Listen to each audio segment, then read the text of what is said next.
ایک ایسی تختی جس میں اس کائنات کے تمام راز لکھے ہوئے ہیں۔ کون کب مرے گا، کس کو کتنا رزق دیا جائے گا اور کس کی زندگی میں کون کون سے حالات پیش آئیں گے، کس کو کس طرح کی موت آئے گی، کس کا حشر کیسا ہوگا، تمام زمین و آسمان کے اور تمام دنیا و کائنات کے راز اس تختی پر درج کیے گئے ہیں۔ لوح محفوظ کیسا ہے، اس کو کیسے پیدا کیا گیا اور یہ کہاں پر ہے، اور لوح محفوظ پر اللہ تعالیٰ نے کس فرشتے کی ڈیوٹی لگائی ہوئی ہے، اور کیا لوح محفوظ پر لکھی گئی تقدیریں بدلی جا سکتی ہیں؟ ان تمام سوالوں کے جواب ہم آج کی اس ویڈیو میں جانیں گے۔ جس طرح اللہ تعالیٰ کی وحدانیت پر اور اللہ کے تمام رسولوں پر ایمان لانا ضروری ہے، اسی طرح لوح محفوظ پر، فرشتوں پر اور قیامت کے قائم ہونے پر ایمان لانا بھی ضروری ہے۔ لوح ایک عربی زبان کا لفظ ہے جس کے معنی ہے تختی، اور محفوظ اسے کہتے ہیں جس کی حفاظت کی جائے۔ روایات میں آتا ہے کہ اللہ تعالیٰ نے زمین و آسمان کو تخلیق کرنے سے 50,000 سال پہلے لوح محفوظ کو تخلیق فرمایا۔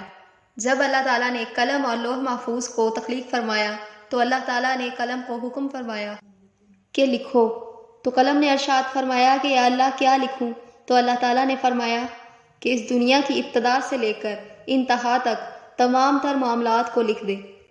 تو قلم نے اللہ تعالیٰ کے حکم کے مطابق تمام تر معاملات کو لکھ دیا۔ لوح محفوظ وہ تختی ہے جس پر تمام انسانوں کی تقدیریں لکھی ہوئی ہیں۔ اس کائنات کی تخلیق سے لے کر اس کائنات کے فنا ہونے تک ہر چیز اس میں لکھی ہوئی ہے، لہٰذا آج تک جو ہوا ہے اور قیامت تک جو ہوگا وہ تمام اس لوح محفوظ پر لکھا ہوا ہے۔ کوئی بھی انسان یا شیطان اس تک نہیں پہنچ سکتا۔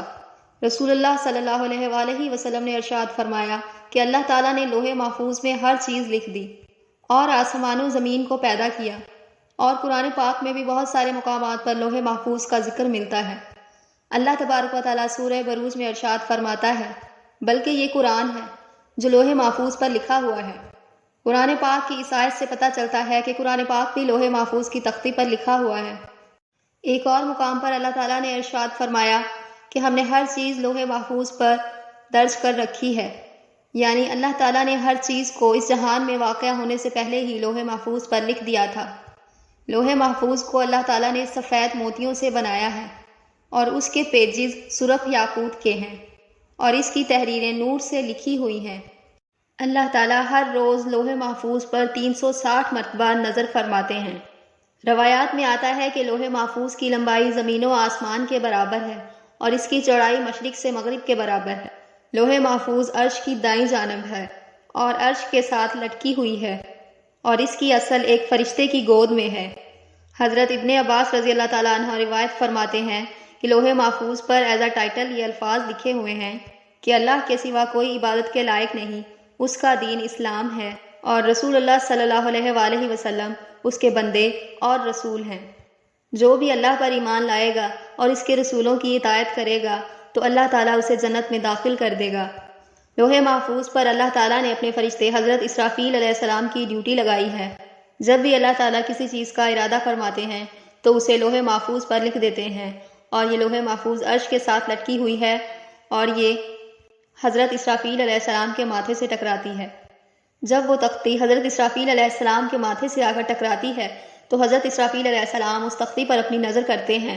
اگر اس پر اللہ تعالیٰ کا حکم آسمان والوں سے متعلق ہوتا ہے تو حضرت اسرافیل علیہ السلام اسے حضرت میکائیل علیہ السلام کے سپرد کر دیتے ہیں، اور اگر وہ حکم زمین والوں کے متعلق ہوتا ہے تو حضرت اسرافیل علیہ السلام اسے حضرت جبرائیل علیہ السلام کے سپرد کر دیتے ہیں۔ اور قیامت میں سب سے پہلے جس چیز کا حساب ہوگا وہ لوح محفوظ ہوگی۔ جب اللہ تعالیٰ قیامت کے روز لوح محفوظ کو حساب کے لیے بلائیں گے تو اللہ تعالیٰ لوح محفوظ سے فرمائیں گے کہ کیا تم نے میرے حکم پہنچا دیے تھے؟ تو لوح محفوظ کہے گی جی ہاں رب العالمین۔ تو اللہ تعالیٰ فرمائیں گے کہ تیرے حق میں کون گواہی دے گا؟ تو لوح محفوظ کہے گی کہ حضرت اسرافیل علیہ السلام۔ تو اس وقت حضرت اسرافیل علیہ السلام کو بلایا جائے گا اور اللہ تعالیٰ پوچھیں گے کہ کیا لوح محفوظ نے میرے تمام احکامات پہنچا دیے تھے؟ تو حضرت اسرافیل علیہ السلام فرمائیں گے جی ہاں رب العالمین، اور پھر اسی طرح حساب و کتاب کا سلسلہ ہوتا رہے گا۔ اب بات کرتے ہیں کہ کیا لوح محفوظ کی تقدیر کو بدلا جا سکتا ہے؟ کیا واقعی تقدیر دعاؤں سے بدل جاتی ہے؟ اس کے بارے میں روایات میں آتا ہے کہ تقدیر 3 قسم کی ہوتی ہے۔ پہلی تقدیر وہ ہوتی ہے جو عام انسانوں کی دعاؤں سے اللہ تعالیٰ بدل دیتے ہیں۔ دوسری تقدیر وہ ہوتی ہے جو اللہ تعالیٰ اپنے خاص بندوں یا انبیاء کرام کی دعاؤں سے بدل دیتے ہیں۔ ان دو قسم کی تحریروں کو تو بدلا جا سکتا ہے، جبکہ وہ تیسری قسم جو لوح محفوظ پر تحریر ہے، اس کو نہیں بدلا جا سکتا۔ حتیٰ کہ اس کو بدلنے کے لیے اگر کوئی نبی بھی دعا کرنا چاہے تو اللہ تعالیٰ اسے بھی روک دیتے ہیں۔ اس سے معلوم ہوتا ہے کہ لوح محفوظ پر جو کچھ بھی لکھا ہوا ہے اس میں کچھ بھی تبدیلی نہیں ہو سکتی، اسے کسی طرح بھی بدلا نہیں جا سکتا۔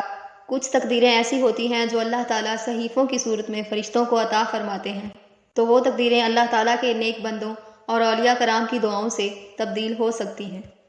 اللہ سے دعا ہے کہ اللہ ہمارے تمام گناہوں کو معاف فرمائے۔